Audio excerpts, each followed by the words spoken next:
Il n'y a rien de plus mortel qu'un tireur d'élite sur le champ de bataille. Avec ces hommes, la mort survient de manière tout à fait inattendue.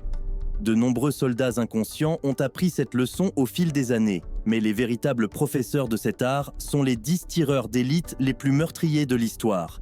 Numéro 10. Carlos Norman Hathcock. Carlos Hathcock, le légendaire tireur d'élite de l'US Marine, n'était pas un soldat ordinaire. Avec 93 victimes confirmées, il est devenu une véritable force à prendre en compte pendant la guerre du Vietnam. Mais ce n'était pas seulement son incroyable adresse au tir qui le faisait se démarquer. C'était ses tactiques audacieuses et non conventionnelles qui rendraient envieux n'importe quel héros de film d'action. La bravoure de Hathcock ne connaissait aucune limite. Il frappait souvent à l'aube et au crépuscule, profitant de la fatigue et du manque de concentration de l'ennemi. Mais sa mission la plus audacieuse est venue lorsqu'il s'est porté volontaire pour une tâche sans en connaître les détails. Rampant pendant 4 jours et 3 nuits sans manger ni dormir, Hathcock se rapprochait de sa cible, un général de l'armée nord-vietnamienne. Il appelait cette méthode « worming », un témoignage de sa détermination et de son calme. Hathcock savait que l'ennemi serait détendu et sans méfiance aux premières heures du matin. Et ainsi, armé de rien d'autre que de son habileté et d'une plume blanche glissée dans son chapeau brousse, il entreprit l'une des missions les plus dangereuses de sa carrière. Arrivé à la lisière des arbres près du campement de l'ANV, Hathcock se retrouva à quelques mètres seulement du général. Avec 2 M16 à ses côtés, il manœuvra avec précaution pour éviter d'être repéré. Le général entra sur un porche et bâilla, inconscient du danger imminent. Alors que son aide se mettait devant lui, Hathcock saisit l'occasion et tira. Le général tomba et la mission de Hathcock était accomplie. Cet exploit audacieux valut à Hathcock le surnom de White Feather, un hommage au symbole qu'il portait toujours avec lui. Mais sa légende ne s'arrêta pas là. Hathcock avait une capacité extraordinaire à pénétrer l'esprit de ses cibles. Il abattit une fois un tireur d'élite ennemi à travers sa lunette de visée, un geste qui laissa l'ennemi stupéfait et consolida la réputation de Hathcock en tant que véritable tireur d'élite. Mais les réalisations de Hathcock ne se limitèrent pas au champ de bataille. Après sa mise à la retraite médicale en raison de sa sclérose en plaques, il se consacra à l'enseignement des tireurs d'élite et à la formation de départements de police et d'unités militaires sélectionnées. Hathcock devint même pêcheur de requins, utilisant son nouveau passe-temps pour surmonter sa dépression. C'est vraiment surprenant que cet homme n'ait même pas été le tireur d'élite le plus mortel au Vietnam. Il n'était même pas le 2e meilleur. En parlant du 2e meilleur, 9, Chuck Morwiney. Avez-vous déjà demandé qui est le Chuck Norris de Chuck Norris? La réponse est évidente. C'est Chuck Morwiney, le tireur d'élite le plus meurtrier du corps des Marines des États-Unis. Avec 103 victimes confirmées en seulement 16 mois, il était plus mortel qu'un chirurgien ivre dans une tente d'hôpital de campagne inondée. Le parcours de Chuck pour devenir un tireur d'élite légendaire a commencé humblement dans une petite ville de l'Oregon. Dès son plus jeune âge, Chuck Morwiney était un homme de parole. Il avait un talent intime pour le tir, perfectionnant ses compétences sur des oiseaux et des canettes. Lorsqu'il a été enrôlé dans les marines, son passé troublé aurait presque entravé sa carrière militaire. Mais le destin est intervenu, le guidant vers le nouveau programme de tireurs d'élite.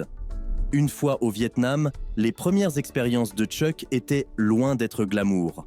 Mais tout a changé lorsqu'il a rejoint une escouade de tireurs d'élite. Sous la tutelle d'un tireur d'élite expérimenté, Chuck a appris l'art du tir et comment tirer. Il était un tireur d'élite professionnel, mais il était aussi un tireur d'élite professionnel. Il était un tireur d'élite professionnel, mais il était aussi un tireur d'élite professionnel. Il était un tireur d'élite professionnel et son SV compteur pourrait n'avoir pas fait grand-chose avec la raison. Que dire de Cyrus qui refusa de tuer ses camarades Marines? Du point de vue de Raspberry, son tir avait une autre signification pour lui. C'était une opportunité potentielle.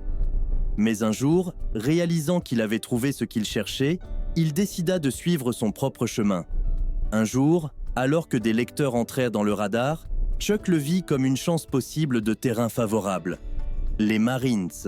Chuck et son observateur, Carter, se lancèrent dans une mission pour trouver le point de vue parfait. Armé d'une lunette de vision nocturne, Chuck observa patiemment les mouvements de l'ennemi. Alors que l'obscurité enveloppait le paysage, il repéra un éclaireur solitaire traversant la rivière, son visage illuminé par la lentille verte de la lunette de vision nocturne. Évitant une confrontation catastrophique, Chuck permit à l'éclaireur de passer, mais le surveilla attentivement. Peu après, la principale force de l'ANV apparut, marchant dans la rivière avec des fusils levés. Le cœur de Chuck battait la chamade alors qu'il visait le chef.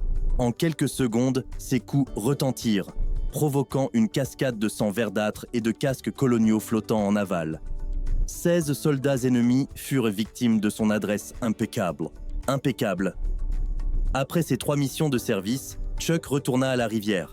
Il prit sa retraite de l'armée et retourna à la vie civile, travaillant pour le service forestier des États-Unis.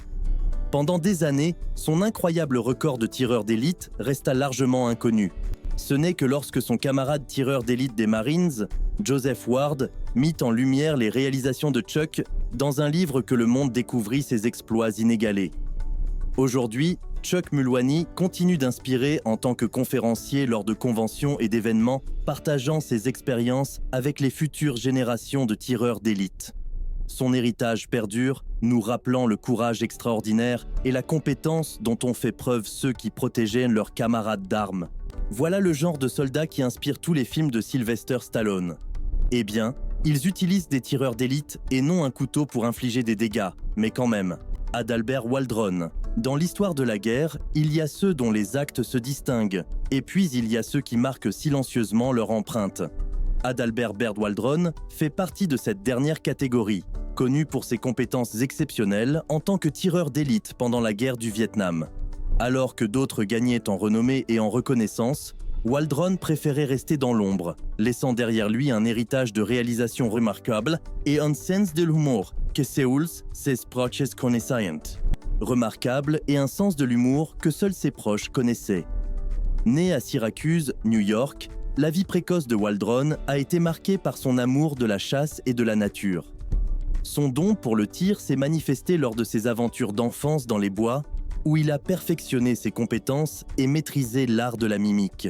Il ne savait pas que ses talents lui seraient utiles plus tard au cœur de la bataille. Remarquable et un sens de l'humour que seuls ses proches connaissaient. Né à Syracuse, New York, la vie précoce de Waldron a été marquée par son amour de la chasse et de la nature.